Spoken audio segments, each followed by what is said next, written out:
नमस्कार दोस्तों, फिर से आपका हार्दिक अभिनंदन करता हूं आपके अपने YouTube channel Indian career classes में। और आज फिर से एक लेटेस्ट वीडियो के साथ आपके साथ फिर से मैं बना हुआ हूं। जो आज की हमारी वीडियो होने वाली है वो होने वाली है प्रेजेंट परफेक्ट कंटीन्यूअस टेंस के ऊपर। लेकिन उससे पहले मैं आपसे एक रिक्वेस्ट करूंगा, अगर आपने इससे पहली वाली हमारी वीडियोज नहीं देखी हैं तो आप हमारे चैनल पर जाकर के डिटेल्ड वीडियो उनमें आप देख सकते हैं। चलिए देर न करते हुए आज की वीडियो शुरू करते हैं, जो कि होने वाली है प्रेजेंट परफेक्ट कंटीन्यूअस टेंस के ऊपर। बेसिकली टेंस का काम क्या होता है, हर वीडियो की तरह मैं अब भी आपको बताऊंगा। टेंस का मतलब होता है किसी भी इवेंट, वर्ब या स्टेट की हैपनिंग टाइम, कि वो क्रिया, वो स्टेट, वो अवस्था कब हुई थी, उसका समय क्या था। या तो वो पास्ट में हुई होगी, या वो प्रेजेंट में हो रही है, या वो इन फ्यूचर होगी। चलिए आज के टेंस के बारे में बात करें तो जैसा कि आप देख पा रहे हैं, आज का जो हमारा टेंस है वो होने जा रहा है प्रेजेंट परफेक्ट कंटीन्यूअस टेंस।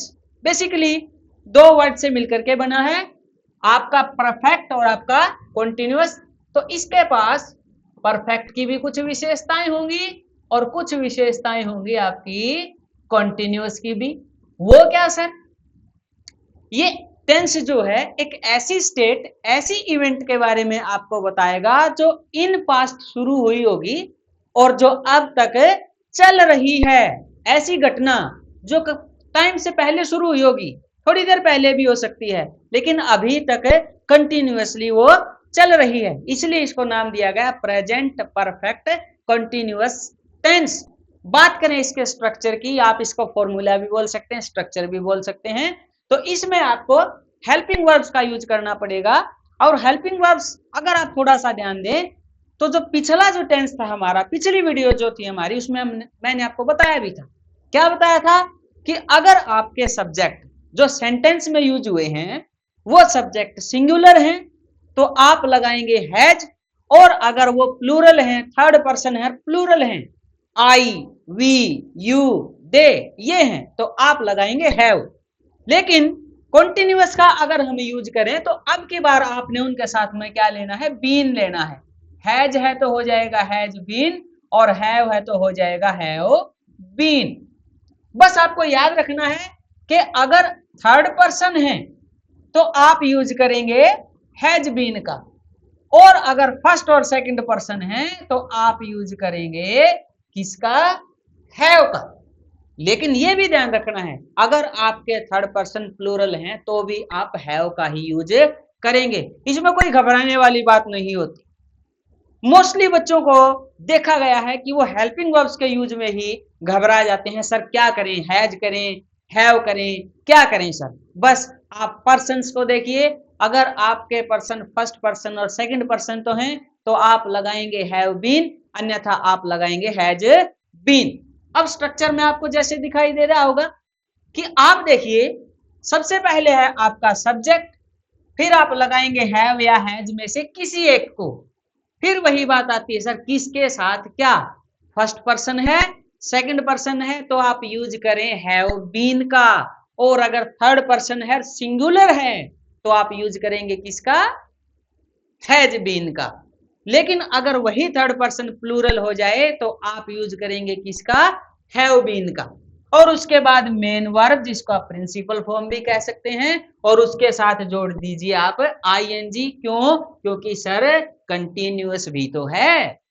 अब अगर उसी सेंटेंस को, उसी फॉर्मूला को नेगेटिव में कन्वर्ट करना है तो आप कैसे करेंगे? सबसे पहले सब्जेक्ट, फिर वही हैव और हैज। अब फिर से वही बात, सर किसके साथ हैज, किसके साथ हैव? फिर वही कहूंगा, अगर आपके फर्स्ट पर्सन और सेकंड पर्सन हैं तो आप लगाइए हैव, अन्यथा आप लगाएंगे हैज। लेकिन अगर वही थर्ड पर्सन प्लूरल हो जाए तो आप किसका यूज करेंगे? हैव का। साथ में बीन लगना ही है, और वर्ब की फर्स्ट फॉर्म के साथ क्या लगाएंगे? आईएनजी। और अब आप चलें उसी सेंटेंस को किस में कन्वर्ट करने के लिए? अब हम चले सर इसको इंटेरोगेटिव में। फिर वही पिछली वीडियोस की बात मैं दोहराना चाहूंगा कि अगर किसी भी सेंटेंस को साधारणतया हमने क्वेश्चन मार्क में बदलना है, हमने उसको प्रश्नवाचक बनाना है, उसका इंटेरोगेटिव बनाना है, तो आप हेल्पिंग वर्ब जो है सब्जेक्ट से पहले यूज करें। अगर आपका सब्जेक्ट फर्स्ट पर्सन या सेकंड पर्सन है तो आप यूज करेंगे हैव का, अन्यथा आप यूज करेंगे हैज का। लेकिन बार बार वही बातें दोहराऊंगा, अगर आपका थर्ड पर्सन प्लूरल है तो भी आप किसका यूज करेंगे, हैव का यूज करेंगे। और उसके साथ में आप क्या लगा देंगे फिर, सब्जेक्ट बीन और वर्ब की फर्स्ट फॉर्म के साथ आईएनजी। चलिए सर बहुत हो गया, अब देखते हैं इनके कुछ एग्जाम्पल्स। जैसे पहली ही लाइन क्या लिखी हुई है, आई हैव बीन वर्किंग। आप देखिए आई कैसा पर्सन है, कौन सा पर्सन है, सॉरी कौन सा पर्सन है, आई फर्स्ट पर्सन है सर। और फर्स्ट और सेकंड पर्सन के साथ हम यूज करते हैं किसका, हैव का। किसका, हैव का। अगर उसी को नेगेटिव में कन्वर्ट करना है, I have not been working, लेकिन उससे पहले मैं इसको आपको हिंदी में अर्थ बता दूं, आई हैव बीन वर्किंग, मैं काम कर रहा हूं।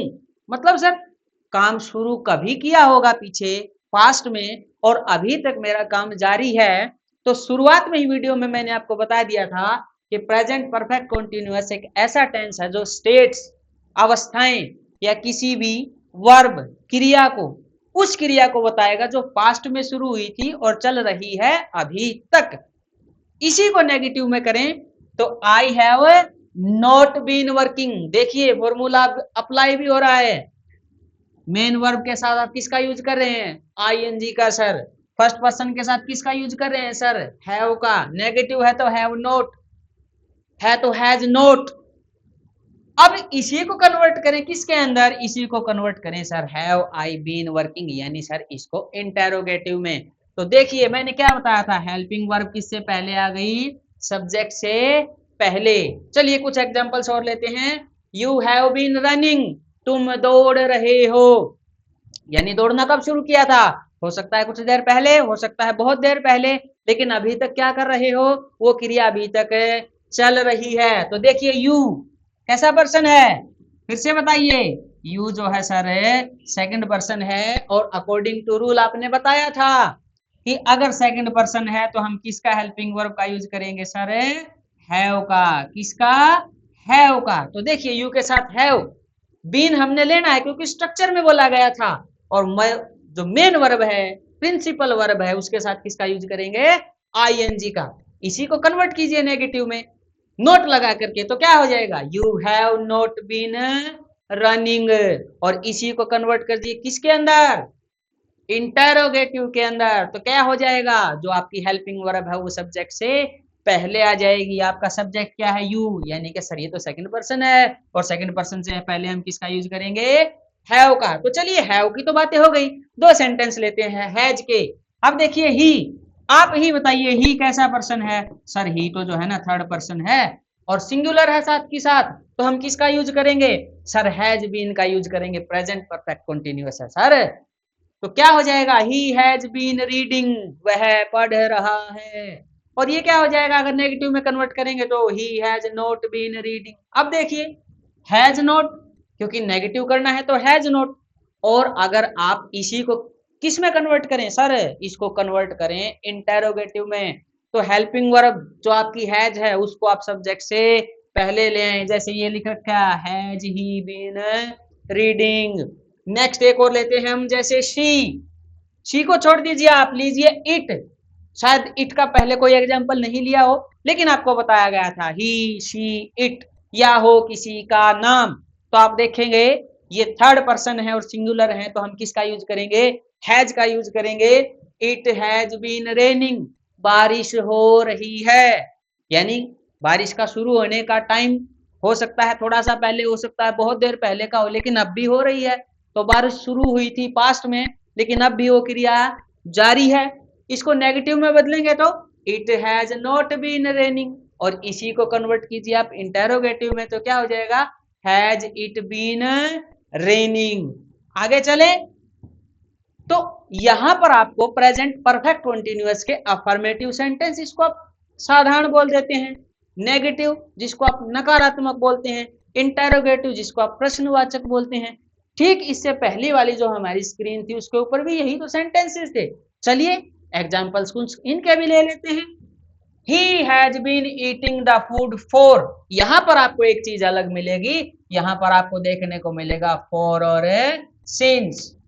तो सबसे पहले बात कर लेते हैं फॉर और सिंस पे। आप जितने भी इस वीडियो को देखने वाले हैं, मैं एक बार फिर से गुजारिश करूंगा, जो हमारा अचंभित होने वाला समय होता है, जिसको हम बोलते हैं कंफ्यूजिंग टाइम, वो यही होता है कि किसके साथ सर सिंस का यूज और किसके साथ फॉर का यूज। अब आप देखिए किस तरह इसको हम सोल्व करते हैं। जहां पर समय निश्चित है, जहां पर समय निश्चित है, वहां पर हम यूज करते हैं सिंस का, यानी कोई पर्टिकुलर टाइम का पीरियड दे रखा है कि क्रिया वहां से शुरू हुई थी, यहां अब तक चल रही है, तो इसका मतलब है, समझ जाइए आप कि समय तो निश्चित है सर, जैसे सुबह से लेकर अब तक, तो हम समझ गए पर्टिकुलर टाइम क्या था, सुबह, और चल रहे हैं अब तक, तो किसका यूज करेंगे, सिंस का। नहीं तो फिर किसका यूज करना है, फॉर का। एक एग्जाम्पल के साथ में हम समझे, he has been eating the food, वो जो है खाना खा रहा है, फॉर 15 मिनट, 15 मिनट से। लेकिन अब ये नहीं बता रखा कि कौन सी 15 मिनट, पिछली 15 मिनट, कौन सी 15 मिनट, ये पता है 15 मिनट से खाना खा रहा है, लेकिन समय का पता निश्चित नहीं है, ये नहीं बताया कि वो 15 मिनट शुरू कब से हुई है, तो हम किसका यूज करेंगे, फॉर का। एक एग्जाम्पल और लें, सॉरी, एक एग्जाम्पल और लें, he has been searching me since morning. अब यहाँ पर सिंस का क्यों यूज किया सर, आप देखिए, वह मुझे, ही हैज बीन सर्चिंग, वह मुझे ढूंढ रहा है, कब से, सुबह से, तो पर्टिकुलर टाइम आ गया सुबह, तो पर्टिकुलर टाइम आ गया सर किसी भी वर्ब का, किसी भी स्टेट का, तो समझ जाएंगे हम किसका यूज करना है सर, हमने सिंस का। मैं यही बताना चाहता हूं, जहां पर आपका टाइम, आपका समय निश्चित है, यानी टाइम का कोई पॉइंट दे रखा है, सॉरी, टाइम का क्या दे रखा है, पॉइंट दे रखा है। मैं एक बार फिर से लिख देता हूं, निश्चित, यानी आप सर्टेन हो उस टाइम पीरियड से, तो आप समझ जाएंगे कि हमें किसका यूज करना है, सिंस का, नहीं तो फिर क्या लगाना है, फॉर लगाना है। अब मेरे हिसाब से शायद आप कंफ्यूज ना होंगे, तो चलिए एक एग्जांपल और लेते हैं। अब आपको ही इस बात का जवाब देना है। Ali has been playing hockey since morning. अब यहाँ पर सिंस का यूज क्यों किया, क्योंकि मॉर्निंग समय का एक निश्चित बिंदु हो गया सर, वो सुबह से ही खेल रहा है और हॉकी खेल रहा है। कुछ नेगेटिव सेंटेंस हम लें, he has not been doing this work, इसमें, इनमें आप देखेंगे कि यहाँ पर सिंस नहीं लगाया सर, कोई बात नहीं, कोई दिक्कत नहीं है, जरूरी नहीं है, he has not been doing this work, वो ये काम नहीं कर रहा है, तो इसका मतलब ये काम उसको दिया गया था पास्ट में, और अब भी वो उसको कर नहीं रहा है। और प्रेजेंट परफेक्ट कंटिन्यूअस तो यही बताता है उसी क्रिया के बारे में, उसी स्टेट के बारे में जो शुरू तो हुई थी कभी पास्ट में और अब तक वो जारी है। एक एग्जाम्पल और लें, और हम लेते हैं ज्यादा समय न लेते हुए इंटेरोगेटिव सेंटेंसेस का। आप देखिए, have they been washing the cloth since Friday. अब यहाँ पर देखिए सिंस की स्पेलिंग हम इसको ठीक कर देते हैं, SINCE, हैव दे। अब देखिए इंटेरोगेटिव है, तो जो आपकी हेल्पिंग वर्ब है किससे पहले है, सब्जेक्ट से पहले। अब बताइए, दे यहाँ पर जो सब्जेक्ट लिखा गया है वो कौन सा पर्सन है, फर्स्ट पर्सन, सेकंड पर्सन और थर्ड पर्सन, सर ये तो थर्ड पर्सन है। और सिंगुलर है कि प्लूरल है, सर प्लूरल है, तो हम किसका यूज करेंगे, हैव का। बीन लगना ही है क्योंकि स्ट्रक्चर में है, मेन वर्ब के साथ आपको ING लगानी है, द क्लोथ सिंस फ्राइडे। अब फ्राइडे आपको पता है समय का एक निश्चित बिंदु है, एक निश्चित दिन है, तो आप किसका यूज करेंगे, सिंस का यूज करेंगे। नेक्स्ट चलें, तो कुछ आपको प्रैक्टिस के लिए एक शीट दी गई है, और आइए एक दो सेंटेंस इससे भी करके देखते हैं। जैसे एक आपको यहाँ पर सोल्व दी गई है, I have been beginning my journey on Thursday. अब देखिए आई तो फर्स्ट पर्सन है सर, और फर्स्ट पर्सन है तो ये जो हमारा जो परफेक्ट कंटिन्यूअस है इसके साथ तो हम हैव का यूज करते हैं, तो हैव का यूज किया हुआ है, I have been beginning. Next देखिए आप, शी ब्लैंक फ्रॉम टोक्यो, और वर्ब दे रखी है कम। अब आप बताइए भरना क्या है हमने इसके अंदर, प्रेजेंट परफेक्ट कंटिन्यूअस। तो आप देखेंगे शी कैसा पर्सन है, पहले लिख देते हैं शी, सर शी तो जो है ना अपना थर्ड पर्सन है, और सिंगुलर भी है तो हम किसका यूज करेंगे, हैज का। और स्ट्रक्चर के हिसाब से हमने क्या लगाना है, बीन भी लगाना है, और मेन वर्ब के साथ क्या लगाना है, आईएनजी। तो कम को कमिंग में बदल देंगे तो क्या हो जाएगा, she has been coming from Tokyo. चलिए एक और लेते हैं, मैं लेता हूं वी का। अब वी बताइए कैसा पर्सन है, सबसे पहले लिखते हैं वी। सर वी तो जो है ना फर्स्ट पर्सन है, फर्स्ट पर्सन के साथ हमने किसका यूज करना होता है, हैव। और परफेक्ट कॉन्टिन्यूअस है तो हमने क्या लगाना है सर, बीन। और कॉन्टिन्यूअस है तो मेन वर्ब जो है उसके साथ में क्या लगाना है, आईएनजी। तो क्या हो जाएगा, हियरिंग। तो इस ब्लैंक में भर दिया जाएगा हैव बीन वियरिंग। अब नेक्स्ट वीडियो जो हमारी होगी वो होगी पूरी की पूरी प्रेजेंट टेंस के ऊपर। तब तक के लिए मैं चाहूंगा अगर आपको चैनल अच्छा लगे, वीडियोस पसंद आए तो चैनल को सब्सक्राइब करें, वीडियोस को लाइक करें और दोस्तों के साथ शेयर करना न भूलें। धन्यवाद।